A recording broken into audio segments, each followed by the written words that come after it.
গাজায় দীর্ঘমেয়াদী আগ্রাসন চালানো ইসরায়েল এবার নিজেই বিক্ষোভের মুখে। প্রায় 2 লাখ ইহুদি অবরোধ করে রেখেছে জেরুজালেমের প্রধান প্রবেশপথ। কিন্তু হঠাৎ কেন উত্তাল ইসরায়েল? বিস্তারিত শিহাব ইসলামের টেস্ট রিপোর্টে। ইসরায়েলে আবারও বিক্ষোভের জোয়ার। সেনাবাহিনীতে বাধ্যতামূলক নিয়োগের বিরুদ্ধে প্রতিবাদ জানাতে জেরুজালেমে নেমে এসেছে প্রায় 2 লাখ অতি অর্থোডক্স ইহুদি পুরুষ। টাইমস অব ইসরায়েলের তথ্যমতে বৃহস্পতিবার থেকে অনুষ্ঠিত এই বিক্ষোভের নাম দেওয়া হয়েছে মিলিয়ন ম্যান প্রোটেস্ট। এই বিক্ষোভে ঘটেছে সহিংসতার ঘটনাও। সাংবাদিকদের উপর হামলা ও পুলিশের সঙ্গে সংঘর্ষে উত্তপ্ত হয়ে ওঠে রাজধানী জেরুজালেম।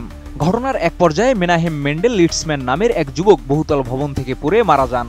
পুলিশ ঘটনাটিকে সম্ভাব্য হিসেবে তদন্ত করছে। এদিকে আয়োজকদের দাবি এই বিক্ষোভ একটি প্রার্থনা সমাবেশ, কিন্তু বাস্তবে এটি পরিণত হয় অতি অর্থোডক্স সম্প্রদায়ের বিরল ঐক্যের প্রদর্শনীতে। সাধারণত নিজেদের মধ্যে সীমাবদ্ধ এই গোষ্ঠীগুলো এবার একত্রিত হয়ে সাম্প্রতিক সময়ের অন্যতম বৃহৎ গণসমাবেশ আয়োজন করেছে।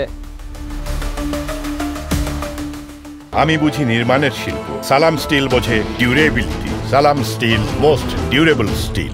30 অক্টোবর বিক্ষোভ শুরুর কয়েক ঘন্টা আগেই জেরুজালেমের পশ্চিম প্রাচীর এলাকায় অনুষ্ঠিত হয় ইসরায়েলি প্রতিরক্ষা বাহিনীর নতুন হারেদি ব্রিগেডিয়ার প্রশিক্ষণ সমাপনী অনুষ্ঠান, যা বিক্ষোভের মূল বক্তব্যের সঙ্গে সরাসরি ব্যতিক্রম ভাব তৈরি করে।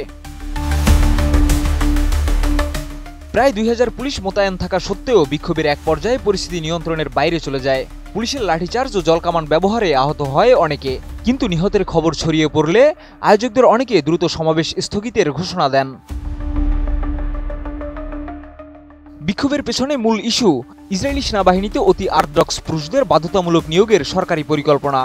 গত কয়েক মাসে 870 জন হারেদি যুবককে সেনা নিয়োগ এড়ানোর অভিযোগে গ্রেপ্তার করা হয়েছে, কিন্তু এটি মোট তালিকাভুক্ত প্রায় 7000 খসড়া এড়ানো ব্যক্তির মাত্র 7%।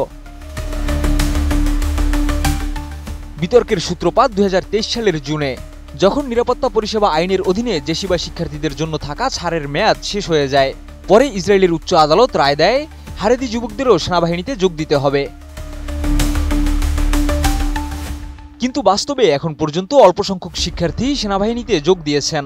সরকার আশঙ্কা করছে নতুন কোনো নিয়োগ আইন পাশ হলে হারেদি রাজনৈতিক দল শাস ও ইউনাইটেড ক্রহ জুডাইজমের তীব্র বিরোধিতায় ক্ষমতাসীন জোট ভেঙে পড়তে পারে।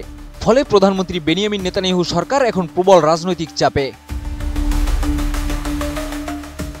সেনা নিয়োগ ইস্যুতে সরকার ও ধর্মীয় গোষ্ঠীর এই টানাপোড়েন এখন ইসরায়েলের রাজনীতিতে নতুন অনিশ্চয়তা তৈরি করেছে।